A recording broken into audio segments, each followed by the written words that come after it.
Hello everyone, I'm James Longman, I'm a BBC correspondent here in Beirut, and I'm taking your questions on Syria and what's been going on across the border from here in Lebanon, because as we know the Syrian conflict is in its fifth year, and it's currently facing enormous obstacles with regard to finding a way forward with this ceasefire, which was faltering last week. Now there is continued rebel bombardment over Aleppo in the north of the country. The Syrian ceasefire never really got off to a good start, and now we're hearing that the Syrian government is intending to launch an offensive on Aleppo to liberate it. That would be the way the regime would describe what they want to do. They want to liberate the city from terrorists, in their words. So we're hearing today that there have been a whole series of bombardments on the east of that city, that there have been barrel bombs dropped on medical facilities, that there's an enormous humanitarian crisis there anyway, because 250,000 people live in that part of Aleppo, and they have been told by the government basically to leave, or they will be perhaps killed. They risk death if they stay behind in Aleppo. So this is all going on whilst there are continued talks in Geneva between the Americans and the Russians in order to try to salvage the ceasefire that happened there. And I guess we thought we'd do this Facebook Live to take your questions on what's going on in Syria, what the situation is like for people who are living there, but also what the political situation is, with regards to this possible ceasefire. So you're very welcome to ask all your questions. I'm just reading some of them now. Jonathan is asking what the Americans can do to try to help the situation. Well, I think John Kerry has been trying to do that. John Kerry, the American Secretary of State, has sought a diplomatic way of trying to end this crisis. But he's faced a lot of obstacles because what he's trying to do is come to some kind of agreement with the Russians. But unfortunately, that seems to have been very, very difficult indeed. So from the Americans' point of view, they would like to see all the planes in Syria grounded. They want to make sure that all the helicopters, the planes, anything that can attack rebel positions from the air in Syria should be grounded immediately. But that is not something that the Russians want to do. And so John Kerry and Sergei Lavrov have been trying to flesh out this deal in Geneva for the last week, but they haven't seemed to get anywhere. And of course it's been derailed over and over again by various different violations. Most importantly, the convoy which got hit, the UN aid convoy which was hit on its way to the town of just north of Aleppo, Uruma Kubra. And on that, Alejandro has just asked, I'd like to know if there is food relief being sent to the starving refugees. Well, that relief, there's two different types of relief that go into Syria. There's cross-border relief that comes in from Turkey, and there's other kinds of aid that's sent out from the capital, Damascus. Because there is such an issue with getting aid into the country over a border, it has not been possible yet to get food and medicine and other things into Aleppo. There are 250,000 people who are living in Aleppo, and it's not been possible yet to get them what they need. And the US has said that the Syrian government is responsible for that. But other aid has been getting out because there are areas around Damascus which really need aid as well. 600,000 people live in Syria in places which are under siege, and because of that, they are totally cut off. They don't have food, medicine, fuel, in many cases electricity. So they have been really in a desperate state for years now, and it's just beginning. Some of the aid is getting to those areas now, but it's a very slow process because they have to get permissions off the Syrian government, and then there's a whole patchwork of different people who are fighting in Syria, and that's why it's been very difficult for people to come to some kind of agreement to get this aid in.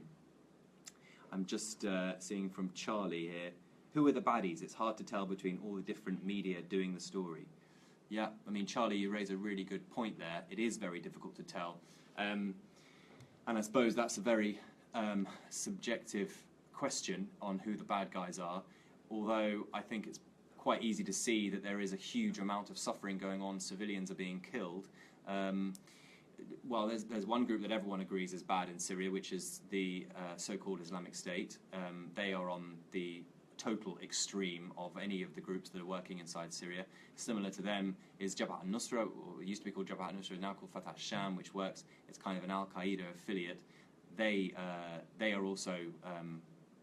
also been known to commit atrocities. And then you have all these groups in the middle which aren't backed by the US but are considered terrorists by Russia, but are also working together with the American-backed groups, and they are a contentious point in Syria because the Russians would say, and the Syrians would say, they're perfectly entitled to bomb them.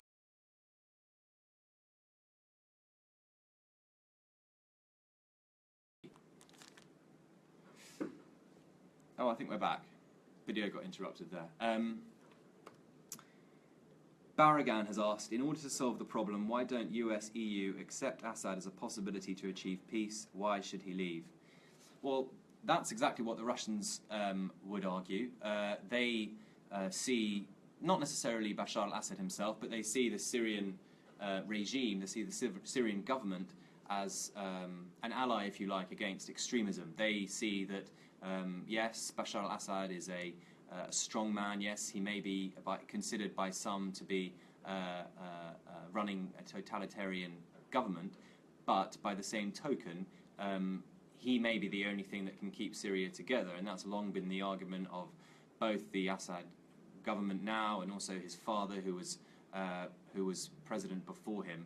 So, but I think that diplomatically it would be very difficult for the EU and the US to come to an agreement with Bashar al-Assad for him to remain in power, because whether you like it or not, he has been president of Syria during a time when nearly 500,000 people, nearly 500,000 people, have been killed. 500,000 people killed in a country. I think a lot of people might ask questions about whether or not a person should remain as president in that scenario. So it's a tricky one, but I think that certainly Bashar al-Assad remains a lot more powerful now. He remains in a much better position than he's ever been in, because the situation in Syria has become so muddied, no one's quite sure who to trust, and so that only means that the person who's in the seat of power can kind of consolidate his position, if you like.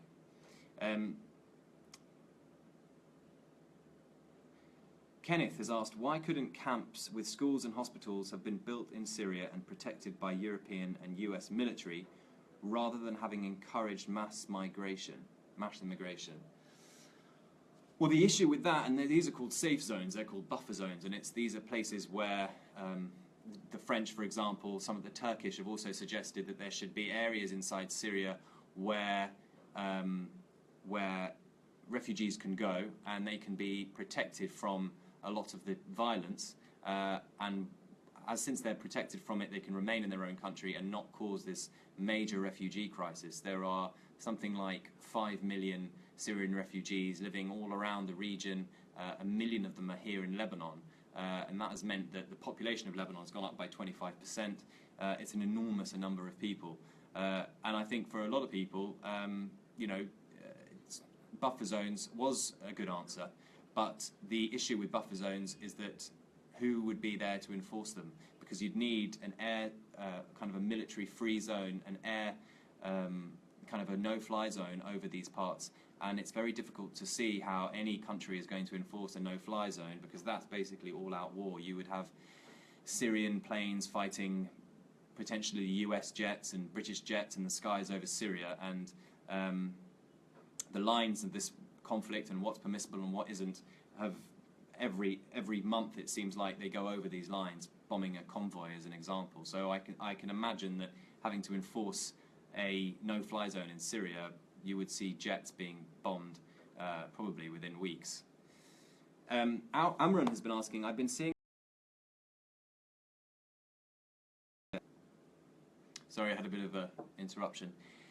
What about Syria itself? Well, Syria has a very clear line on what it believes is the issue in this country. Bashar al-Assad gave an interview yesterday and he said the issues in Syria have nothing to do with the Syrian government, that if all the external actors, he always talks about external actors, if these external actors weren't there, then he would be able to solve this crisis within months.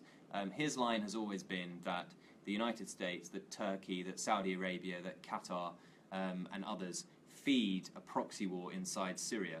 And he says that if they weren't doing that, then he would be the master of his own destiny and Syria would not have to live under these conditions. But the problem with that is that it just isn't true. It is true in the one instance that there are many countries that are involved in the fight in Syria, and I think it's fair to say that there are certain parts of the world who are funding pretty nasty groups inside the country.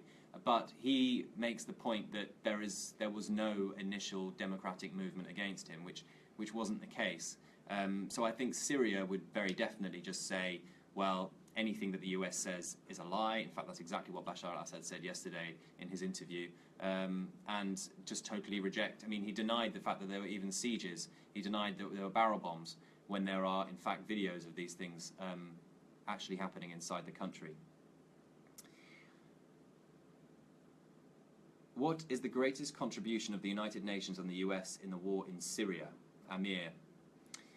Well, it's an interesting one. I mean, I suppose the US has been criticised for inaction. It's been criticised for not doing enough. A lot of people would say, well, in the early days you should have been harder on Bashar al-Assad and you should have forced him to go somehow, even if that were militarily.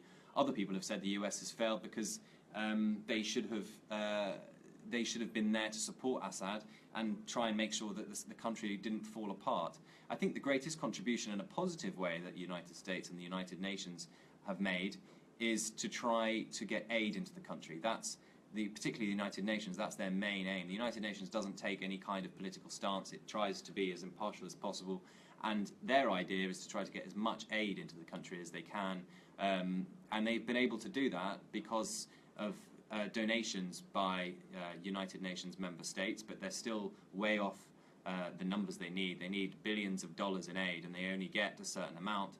So their ability to help people is constrained by the fact that a lot of foreign countries aren't putting up the amount of aid that they should. The US and the UK, interestingly, are the two countries that give the most aid to the Syria relief effort. But in terms of positive influence, I think probably aid is the thing that the United Nations helps most with. And of course, with trying to be a kind of a conduit between the US and Russia, trying to bring these two sides together, as we've been seeing in Geneva. Barry has asked a question, why did America deliberately break the peace? Why are they covering up? They hit the aid convoy. What is the true story? Well, I think, Barry, that it's very difficult to know any of the truth in Syria. I think that it's possible to get sucked into conspiracy theories, though, about what's been going on in Syria. I think you hit on an important point in the sense that different parts of the US administration had different feelings about the ceasefire. You had a State Department, John Kerry, the Secretary of State for the United States, him very keen on working together with the Russians, trying to find a way that they could bring the war to an end in a diplomatic way. He wanted to be able to work militarily with them, to share information, to share intelligence with the Russians. Likewise, Sergei Lavrov seemed that he wanted to do the same. But it's not clear that their respective ministries of defense were that keen on it. And there's a conspiracy theory that says that it might have been the Pentagon itself who did this. And I think that's what you're getting at. But I think that that's probably a stretch too far. There is a lot of there's a lot of evidence to prove that it was Russia that hit the convoy. 2 jets were tracked, were seen over them. In fact, the Russians admitted there were jets flying over the convoy at the time. And if you look at the aftermath, there are fragments of Russian missile in the remains of that convoy. So I think it's probably a stretch to say that the Americans did it.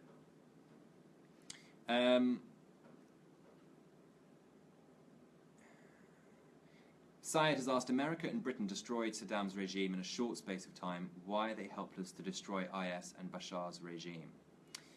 Well, that goes to the crux of this whole situation, because you have a country in Syria which doesn't rely on Western help as much as many of the other countries in the Middle East that have undergone these sorts of changes, like Tunisia and Egypt. There was no political capital. There was no way that the White House or Downing Street could just make a call to Bashar al-Assad in the early days of this conflict and say, look, you're being too ruthless, we need you to go, and if you don't go, we're going to withdraw all this aid, or whatever the other things that they could barter with. There was nothing they could say. And also, Syria is such a complex patchwork of different people from different backgrounds and different religions that it was always going to be a lot more different to places like Egypt, which are broadly homogenous, broadly just one Sunni stream of Islam, the same in other parts of North Africa. Syria's demographic has a lot more in common with the demographic here in Lebanon, which is multi-confessional, lots of different people from different ethnicities. And I think that given that complication, that's why things in Syria aren't as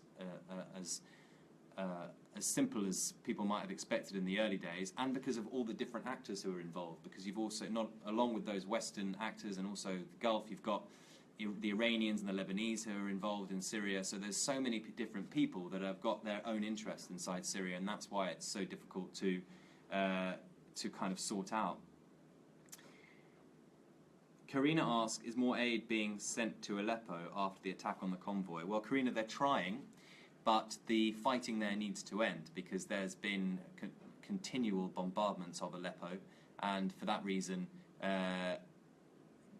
the aid can't get in. The United Nations has said that they can't get an aid convoy into a place like Syria, into a place like Aleppo, as long as the airstrikes continue, because their convoys wouldn't be safe. But we've heard that medical supplies are now totally run out in Aleppo. It's difficult to get hold of food and water now in a way that it was difficult. It continues to be difficult in other parts of the country. So it's certainly a very, very bleak situation, and we'll see if there can be some resolution made in the coming days or weeks, because at the moment those people in Aleppo, those 250,000 people, are undergoing an extraordinarily difficult time. I think I'm going to wrap it now, but thank you very much for all your questions. Keep them coming, and you can see us on all kinds of BBC platforms on TV and online and all the rest of it. So see you around.